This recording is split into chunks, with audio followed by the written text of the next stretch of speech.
আজকে আমার দিনটা খুবই টায়ারিং ছিল।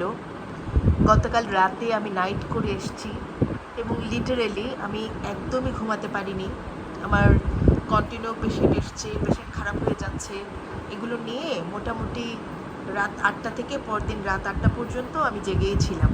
তো সকালে এসেছি বাসায় 9:45টার মতো তখন বাজে। এসে শাওয়ার নিলাম, শাওয়ার নিয়ে হালকা খাওয়া দাওয়া করে মানে খুব একটা ঘুমাতেও পারিনি, কারণ মার্লিন ছিল। মার্লিনের সাথে ঘুমাতে গেছি, সঙ্গে সঙ্গে মার্লিন উঠে গেছে। তারপর কোনো ক্রমে ওকে একটু বুকে নিয়ে একটু ব্রেস্ট ফিডিং করিয়ে কোনোভাবে আধা ঘন্টা 45 মিনিটের মতো ঘুমিয়েছি। পরে উঠে যাওয়ার পরে অ্যাজ ইউজুয়াল যেভাবে দিন যায় সেভাবেই যাচ্ছে।